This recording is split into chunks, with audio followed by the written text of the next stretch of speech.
And that moves us to the discussion agenda. Item 14, discussion and second reading on proposed revisions to Board Policy DIDIE, Fiscal Accounting and Audits, Exhibit E. And I will turn this over to Dr. Ross and Ms. Paul, but I will say that they brought to us in our board officers meeting, and I believe Ms. Paul is probably going to talk about this, that they consulted with one of our district attorneys and the School Board Association and other school districts because we're talking about a novel idea or a novel policy that is not necessarily consistent. And they brought us back a revised policy based off of conversations from our previous board meeting and from their discussions with council. And so the recommendation from the district today was to make this a second reading, not a final reading. So I know Mr. Satterfield and some other folks last meeting expressed some concerns about not being able to make edits or changes. And so we're trying to accommodate and make that possible tonight. So with that, I just wanted to give a little bit of background information before we got started. But with that, I'll turn that over to Dr. Ross and Ms. Paul. Thank you, Madam Chair, members of the board. As was just stated, we can go to as many readings of this policy as needed. Typically, we do 2 readings of this, but this is not for final reading. We can go to third reading, we can go to fourth reading. So we just want to get this right with your input. And so at this point, I'll turn it over for where we are at the second reading phase to our CFO, Ms. Madison Paul. Thank you, Dr. Ross. Good evening, Chairwoman Blackburn-Hines, members of the board, Dr. Ross. Thank you all again for inviting me here tonight to speak on this policy.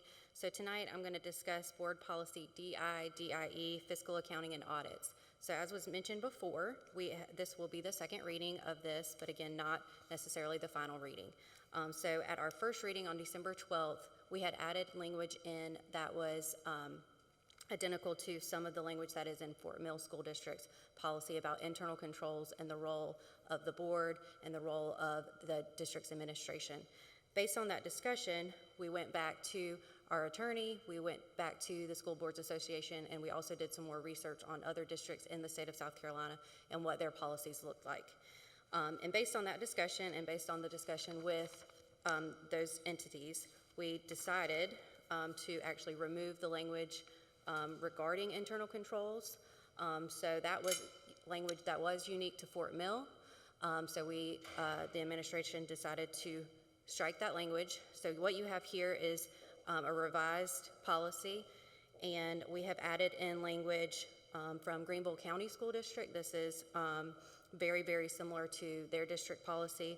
So if you'll notice in blue, it does start with what the Board of Trustees is committed to, and that is accountability, transparency, and serving as a steward of taxpayer funds. It also discusses the hybrid model of auditing. So it talks about internal auditing, and it also talks about external auditing. We already had the same language for external auditing, so we just implemented their language on internal auditing. In here, you'll notice that we state that the internal auditor will be under the supervision of the superintendent, which accomplishes the day-to-day supervised supervision. But it also has language that states that the internal auditor can go directly to the board chair if necessary. It provides an order of operations for what audits are conducted. It also states that the internal auditor cannot be removed without the superintendent and board consent, so they would have to be in agreement. And then it also states that all reports or audits would be sent to the full board via the superintendent. So this, again, is language that was drafted based on Greenville County, and then also with, of course, in compliance with our general counsel. And then we also, again, reached out to the School Boards Association. Unfortunately, since this is sort of a new idea, they did not have a model policy, but they understand that we're not the only ones working on this. So hopefully they will provide some guidance going forward, but they did state that when that policy comes available, it will be in Section D, because I know last meeting there was some conversation about should it be in B, should it be in D, and so the attorney for the School Boards Association did advise us it should be in D. So I think we're in the right section, and I hope that we have accomplished some of the, or answered some of the questions that y'all had, but I will be glad to take any other questions at this time. Do I have any questions? All right. You wanna make, yep. Mr. Hogan? I move that the Board of Trustees approve the administration's recommendation revisions to Board Policy DI/DIE, Fiscal Accounting/Audits for second reading. A third and possible final reading will be held at a later board meeting. Do I have a second? Second. Ms. Snipes, second. Is there any further discussion? Ms. Before Huddle? we have discussion, I'd like to introduce an amendment. I move that we amend the motion prior to the next reading of policy DIE to incorporate the following changes. Fort Mill's complete DIE policy will be added to policy DIE, immediately preceding Section 1, internal auditing, and that internal auditing shall be modified to read, and I'll give y'all copies of this. The internal auditor shall report functionally to an audit committee of the board, which will be convened at least annually and as needed at the direction of the internal auditor, board chair, or superintendent. The internal auditor will conduct audits of school activity funds, extended day programs, warehouse activities, and other routine audits of district practices. The superintendent has the authority to conduct any audit necessary for district operations. The superintendent will timely provide all completed internal auditing reports and recommendations to the board. The internal auditor will report administratively to the superintendent. The superintendent may not dismiss the internal auditor without board approval, but may place the internal auditor on administrative leave with pay as necessary pending board approval of any employment-related matter. A second to the amendment. A second. Mr. Hogan, I saw Mr. Hogan first. Do I have any discussion regarding the amendment? Say, Mr. Satterfield. I read over the policy that Ms. Huddle sent, and I appreciate her doing the research for sure. And there's a lot of good things in there. My concern, as I expressed, and I think some of us expressed before, was having a standing audit committee. This past November, we turned over 4 board members, and 3 of which, I think were, 2 of which would have been on the audit committee. But the idea is that for consistency, and I think for making sure that we all are educated as to what's going on, I would. The only part of that I just disagree with is having a separate audit committee, so a standing committee. But I will say that if we decide as a board to move in that direction, I do like our CFO's recommendation, and that would be to have any board member who would like to serve on that committee, and having a parent of a current student on that committee, as well as somebody from the community who is a professional in that business. So if we decide as a board to move in that direction, that would be my preference.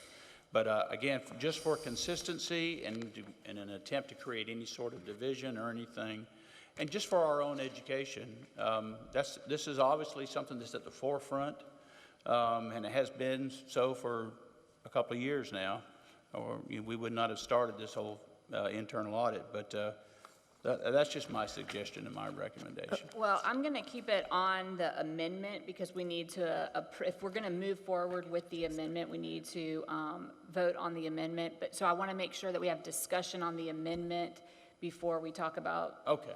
whether or not, hypotheticals. Mr. Satterfield, Mr. Scully, did you have a comment? Yeah, I was going down. I'm actually permitted to address the amendment first before Okay, well, he's discussion. talking about the amendment too, so. I know, but Okay, whoever go makes the ahead. Go ahead, motion Kathy. gets to. Go ahead. I'd like to explain my motion. First of all, unfortunately, South Carolina, other districts in South Carolina are extremely poor example for what to do in this. They just, and we hold ourselves out as the best school district in South Carolina, so I'm not sure that we should necessarily, while it's good to see what other people are doing, if you look at the state of Florida, they actually require school districts to have audit committees. And the audit committee, to Mr. Satterfield's point, must include representatives of the community that have financial knowledge. Personally, I'd be okay if somebody wants to make an amendment to the amendment, which you're allowed to do, to change audit committee to the full board. I get that. But that's the purpose of that is, you know, Texas has very similar requirements to Florida. I believe Georgia does too. I couldn't find the law, but even Savannah School District has an audit committee, and they're smaller than we are. So that's a pretty much standard thing. The other thing that I changed, if you read what I replaced, essentially all I did was I changed the reporting to be to Dr. Ross administratively and to the audit committee or the board, if we so choose, functionally, because it's really bad practice for your auditor, your internal auditor, to report to Dr. Ross, and honestly, to whoever's in that position. It puts them in an unfair, I wouldn't want that if I was in that position. So that's really the thinking there on those two changes. Thank you. Mr. Scully? Yeah, in terms of the amendment, I would strongly recommend that we do not support the amendment. I think that the policy, the proposed policy by the district, as proposed with the revision, is excellent language, and I commend Ms. Paul, Dr. Ross, and Chair Hines for considering our concerns previously and seeking guidance and counsel from the South Carolina School Board Association.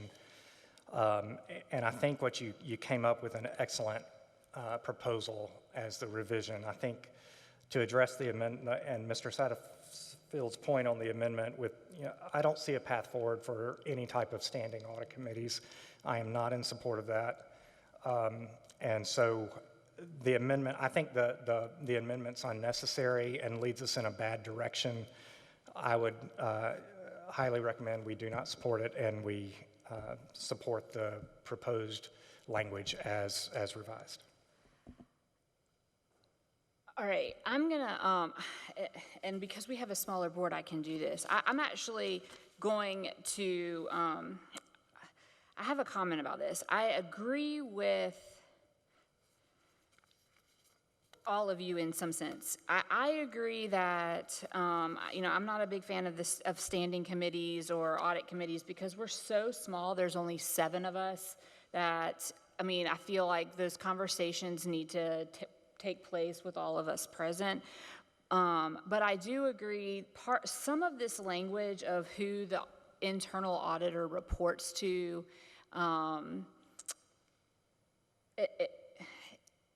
it doesn't necessarily sit completely well with me. I feel like it should, the internal auditor should ultimately report to the board. But on a day-to-day basis, report to the administration and the superintendent. So I'm going to actually make a motion to amend, and I hate doing this, to amend the amendment to change audit committee of the board to the full board. And if there's a second, that is great, Mr. Hogan. You can just scratch an audit committee of, where it says reports functionally to the board. Functionally to the board, okay. So do I have a second to my motion? Okay.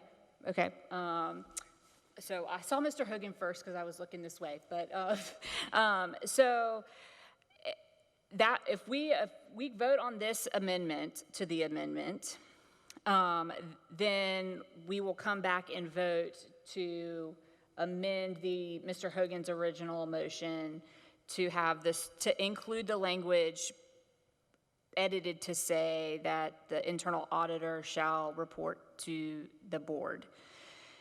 So I'm going to call the question. Do I have any questions about my amendment, Mr. Scully?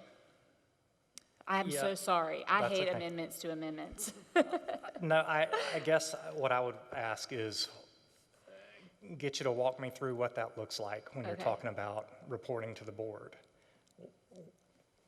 Theoretically, or in practice, how does that work? And how is, I think with the issue I have with that concern is in the original proposed revised policy, the IEA reports to the superintendent unless they feel like there's an issue that they need to report directly to the board on a particular matter, and I think that allows for what your concern is, I think, but it keeps it temporary and focused when there's an issue and not a overall reporting to the board. I don't understand how that would work or how that would look from a practical standpoint if the internal auditor functionally reported to us. I think that's an operational type of thing that needs to stay in the district office. So I understand, I'm going to come to you, Mr. Satterfield, in just one second. I understand that concern, and that's why this is so, to me, it's hard to nail down exactly how this works, because there's a lot of different opinions on how internal auditors, like who they report to and how that, what the best practice is. Even Ms. Huddle's research that she sent us today, it says like there are different changes there are different, perspectives on that. I see it more of a situation where you want to make sure that the ultimate authority for an internal auditor is to the board, because this is not going to happen. This is not going to happen. But what if the superintendent and the CFO are in cahoots and doing something incorrect? We need to know that. And I know that the language kind of says, like, if there's an issue with the superintendent, that they could come to us. But I think it makes it a little bit more clear when you say, like, at the end of the day, you report to the full board. And as, like, on an administrative level, like on a day-to-day basis, like you report through, like, to the superintendent, like through the board. Like the board has delegated that operational aspect. I understand that, and I hear what you're saying. That's why this is a second reading. What's that? So that's why this is a second reading, so And we can see it all together and come back and change it again. What I would ask you to consider is I think it's far more likely that members of the board would be in cahoots than the superintendent and the CFO. And I think, Okay. I think at some point. So you're saying we should watch you? I'm just kidding. I'm kidding. And it introduces, but my point is that introduces now politics right into an operational type of issue. And I think we need to do everything we can to keep politics out of it. And I think if we remain at the superintendent level with a check, and I think it's in there now that the board has the authority to check it if there's an issue. And really the internal auditor can kind of, if he or she sees an issue, they can bring it to the board and we can take it up at that point. If there's a red flag, there's people in the district office that will be very willing to blow the whistle or to report concerns.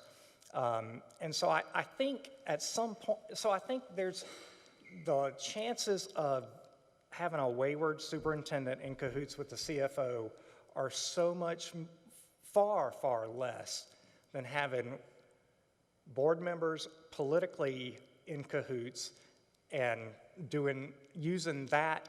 That's a very powerful tool when you have an internal auditor at the board's service. That's powerful. Mr. Satterfield? I may be a bit confused now with my thoughts, but I think what you were trying to say, and I agree with what you were saying, and that is that the internal auditor would be responsible administratively to report to the superintendent. He's ultimately the one in charge of all employees within the district office, and subsequently all the folks that are involved with that. But functionally, as Mr. Hogan said, he would be responsible for reporting to the board.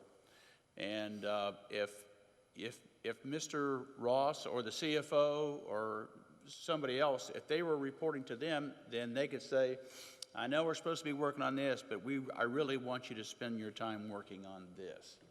And that might not be in the best interest of the district. It might help Mr. Ross or might help our CFO, whatever. It'd be kind of like having your internal auditor also be your external auditor. Not a good idea. So it's a sort of a system of checks and balances, but I see what you're saying. But I think, again, if every board member has the opportunity, if we set it up as a committee, or if they just report to the board, then I don't think anything nefarious could happen. And I think if Mr. Ross or our CFO decided there was something that was of concern, like at the end of the year, I would assume that they would look at what has transpired over the year and maybe what our shortcomings, what our strengths and weaknesses were, and they would set new goals for the coming year. But they would have that opportunity, and they would present that to the board, and the board would approve that because invariably they would be reporting to the board. So Okay. I understand what you're saying and your concerns, but I think that the day-to-day reporting, or Mr. Ross is the boss, so to speak. That right. kind of rhymes, doesn't it, Mr. Ross? All right, so I'm gonna, Dr. Ross has a suggestion. I'm gonna ask Dr. Ross to chime in, and then we'll vote on the amendment to the amendment, Amen. So I would, thank you. unless he makes me amend the amendment. No, I will not. I think this is the speak that we would ask that a third reading not be the final reading, and so that we can bring this back again. One of the things that I would just suggest is, as we bring it back for third reading, what we'll do is bring back an R policy proposed. That's an administrative policy that would outline administrative versus functional, to Mr. Scully's point. And to Mr. Scully's point, that when we talk about functional reporting to the board, it's going to be a vote of the board. So not any one individual can do that. The board is a vote of the majority. So it would have to be open, in which that is direction to it. So we will outline that in accordance to the amendment Right, and so, and what I will say to the amendment is that the good thing about it being in a situation where the internal auditor reports to the board, the full board instead of a committee, is that you don't have a committee of 3 or 4 people reporting back where they're, you have less likelihood of everybody not getting the same information at the same time. You have it together. So with that, do you have How does that communication look? Well, I Who think do they that's communicate? kind of what Dr. Ross was just saying, is that, and the good thing about not doing a final reading on this is what we're going to bring back to our next meeting is a clean policy with all of the feedback from the board tonight. The administration is going to prepare like a rule on what that looks like from an administrative versus functionality perspective, so that we can see that at the third reading. And then if we all agree on it at the third reading, we'll come back for a fourth and final. All right. Does that make sense? Okay, Yes. so I'm going to call the question for the amendment to the amendment. Mr. Hogan? I just want to be clear. 2 things. 1, George is up 10-0, and 2, the I'm so sorry, guys. I'm so sorry. And just to make sure, the amendment to the amendment is to remove the verbiage in audit committee from Ms. Huddle's amendment? Yes, to change where it says the internal auditor shall report functionally to the board. Okay. And eliminate the rest of that Yeah. sentence. Yeah, to the board, period. Okay, yeah, then the remainder of the sentence Yeah. after the board will be scratched as well. Right. Okay. So I'm going to call the question for the amendment to the amendment. All in favor? 1, 2, 3, 4, 5, 6. 6. All opposed? 1. All right, so the motion carries for the amendment to the amendment. So we're going to go back and call the original question, the original motion with the amendment to the amendment. I'm so sorry. To Mr. Hogan's motion. Any more discussion regarding that? All in favor? That would be 6. All opposed? Mr. Scully has abstained. All right, so that motion carries, and we will bring that back to the next board meeting for a third reading. And we'll be able to see that cleaned up. Thank you. That was a great discussion, guys. Thank you very much. Appreciate that. Thank you, Ms. Paul. That moves us to item 15, which is discussion of the 2022-2023 Budget Amendment Exhibit F. Take it over. Thank you. Yes, so we are going to now discuss the FY 2023 General Fund Budget Amendment. So if you'll follow along on your slides. So this first slide talks about our revenue changes. So if y'all will recall, on June 27th, 2022, y'all passed the FY 23 budget with third and final reading. Throughout the year, we have different metrics. So we did have a 45th day ADM, which is our average daily membership count. That has been submitted to the state, and based on that count, we do have some increases shown here, and then some other revenue items that I have just looked at on my own. So we are not changing anything as far as our local tax revenue, but if you look at our other local revenues, that is mostly interest income. So if y'all will recall, we did issue a bond for Irmo High School back in the spring. As y'all know, that project has been slightly delayed. So because of that money has been sitting in our investment account, and we have earned interest income on that. So the expectation, the projection for the current year is that will increase our other local revenues by roughly $300,000. In addition to this, the state has already notified us that we should expect a $154,000 increase in our state aid to classrooms. So that is based on our weighted pupil units and our 45-day count. Additionally, our Tier 3 money, which is from Act 388, they have already let us know that there was a 2.5% increase to that pot of money. So that resulted in $375,000 increase to our district. In our other state revenue line item, this is an increase due to Medicaid revenue. So I looked at this based on the past 3 years, and it looks like we were just conservative in that estimate. So based on the past 3 years, I do expect an increase of $100,000 from our adopted budget. And then lastly, the $300,000 in transfers or indirect cost is related to the indirect costs that we recover whenever we apply for grants, and we are able to cover some of our indirect costs. A lot of this is related to grants in our food service fund. So in total, we're looking at a revenue increase of about $1.2 million. Of that, you can see the expenditure categories that we have already allocated. So, of course, our main expenditure will be salaries and fringe benefits. We'll go over those in just a minute. For contract services, we are looking to increase our contract payments for our substitutes. So this is our contract with ESS. And then lastly, our supplies and materials, we are expecting that to increase as well, again, based on our number of pupils going up from our 135-day count from last year. So digging into these numbers just a little bit more. So as far as our new positions go, these are all items that y'all have already approved as a board. So just quickly, 6 teachers, that's just due to enrollment. So we do have board policies based on our class sizes. So y'all have already approved 6 new teachers. You have approved a teacher assistant, approved a coordinator of mental health services, and then approved 3 new positions for our student services restructure. All of that, again, has already been approved and either hired or we are looking to hire quickly. Some of our new personnel requests that, again, we have already discussed but have not necessarily been approved by the full board. The first is our internal auditor position, which, again, corresponds with our board policy DI/DIE. We also are asking for 1 additional accountant. This is, again, recommended by our external auditor, and this is to, of course, build stronger internal controls, which require more staffing.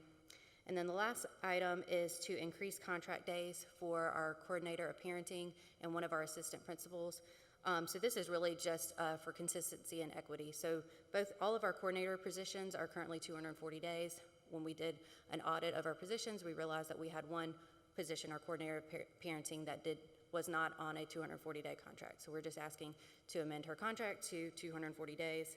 And the assistant principal, very similar situation. All of our assistant principals right now are on a 225-day contract, and this one assistant was not on the same contract. So just increasing the contract days for consistency and equity among all schools.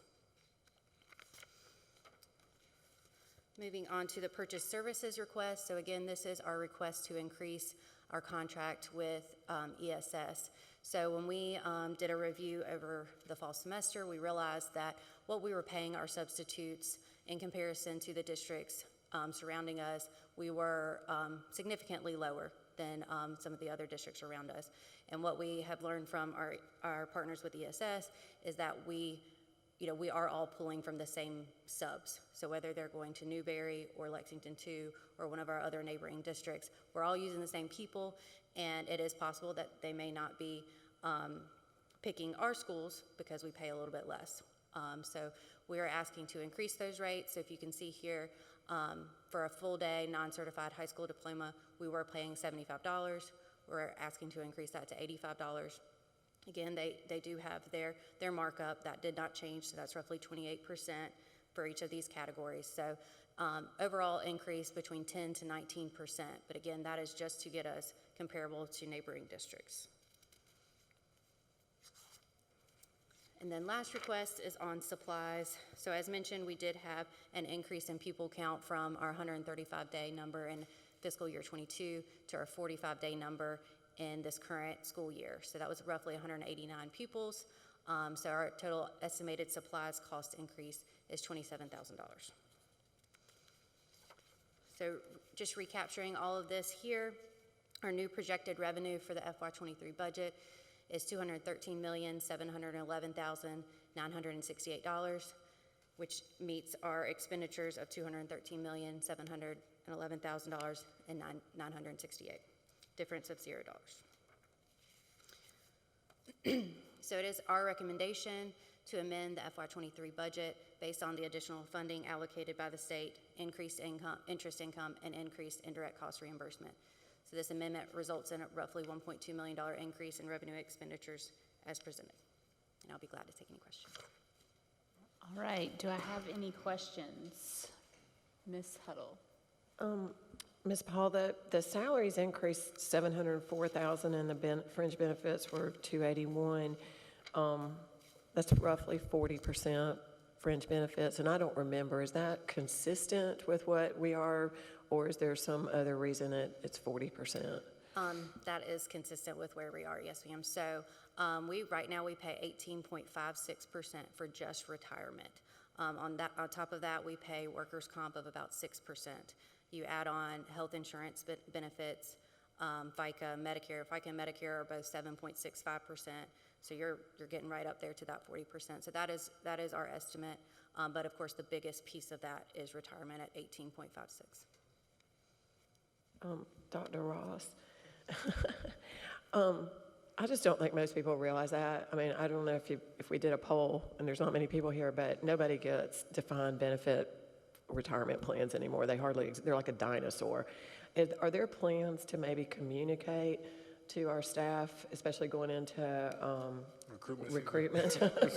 So yes, and one of the things we see that we are able to pull people out of industry back into the classroom is our benefits package.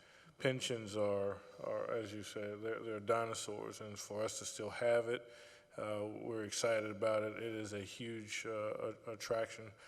I think when we look at our Class C employees, they have a different pension structure, the rule of 90. So it even changes now because of that. And we know, we see the articles about the state's pension plan, and for us to have an 18% increase in just 1 year, what we end up paying, we'll feel that next year over the entire year. We had some relief this year where we paid 9% till January, and now the full 18%. So as you see with the subs, for every dollar that we try to get to a sub, we have to pay 28 or 30 cents more in cost. So one of the things that we talked about in the salary study, which we'll bring at subsequent meetings, is showing your full packet. You may take home X amount, but when we talk about what your full benefit is, it's X times a huge multiplier. Do you have any other questions? No action needed. All right. Thank you very much for that report. Okay. Do I have a motion on item number 16? Ms. Snipes? I move that we adjourn the meeting at 8:19. Do I have a second? Mr. Hogan? All in favor? That motion carries 7-0. Thank you very much.